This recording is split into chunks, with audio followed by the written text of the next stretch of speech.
జై శ్రీరామ్. శ్రీమాత్రే నమః. మన శ్రీమాతా సేవా ఆశ్రమం నుంచి మనం కీసర ప్రాంతంలో కీసరగుట్ట క్షేత్రానికి అతి దగ్గరగా ఒక 3 ఎకరాల జాగను తీసుకోవడం జరిగింది.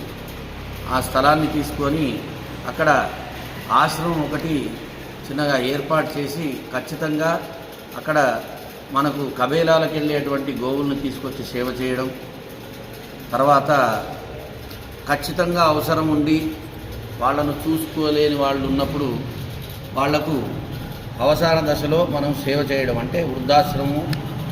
ఆ తర్వాత మనకు చక్కగా అక్కడ నక్షత్ర గుండాత్మక యాగశాల ఒకటి ఏర్పాటు చేస్తున్నాం. అంటే 27 నక్షత్రాలకు రోజు ఒక నక్షత్రానికి హోమం జరుగుతూ ఉంటుంది అక్కడ.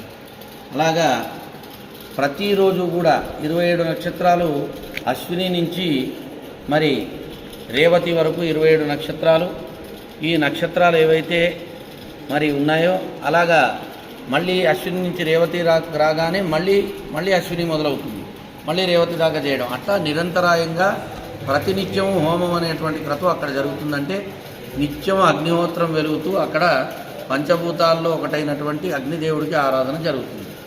అదే మాదిరిగా మరి అక్కడ నెలలో ఒకరోజు వివిధ గ్రూపులు ఉన్నాయి, ఆధ్యాత్మిక గ్రూపులు. వాళ్ళని తీసుకెళ్ళి అంటే అక్కడికి రప్పించి అక్కడ లలితా అమ్మవారికి విశేషమైనటువంటి శ్రీ సూక్త విధానంలో పూజాది క్రతువులు చేయడం, అలాగే అక్కడ ఉన్నటువంటి గోవులకు నిత్యం ఆరాధన జరుగుతూ గోపూజ కూడా జరిగి గోసేవ చేసేలాగా అక్కడ ఈ కార్యక్రమాన్ని రూపొందించడం జరుగుతుంది.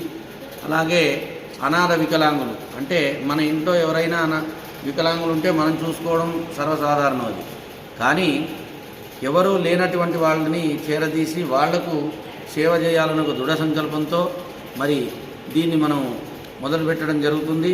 ఇప్పటికే కార్యక్రమంలో మనం ఆ స్థలం అనేది తీసుకున్నాం. అక్కడ నిర్మాణం చేసేటువంటి పనులు కూడా మొదలైనవి. దానికి భక్తులు ఈతోధికంగా సహకారం చేసి చక్కగా, ఎందుకంటే మానవ సేవ గోసేవ రెండూ జరుగుతున్నటువంటి అత్యంత పవిత్రమైనటువంటి ఆశ్రమంగా దాన్ని రూపొందించాలని మా కోరిక. ఎందుకంటే ఇవాళ రోజున ఆధ్యాత్మికంగా కానీ సనాతన ధర్మం ప్రకారంగా కానీ మన ధర్మానికి కానీ మన ఆచరణకు కానీ మన ఆచారాలకు కానీ కొంచెం లోటుపాట్లు వివక్ష అనేది జరుగుతుంది. మన ఆచార వ్యవహారాలని మన సాంప్రదాయాలన్నీ మన సనాతన ధర్మాన్ని మనమే కాపాడుకోవాల్సినటువంటి అవసరం ఉంది. కాబట్టి అందరూ కూడా దీనికి సహకరించగలరు. దీంట్లో మా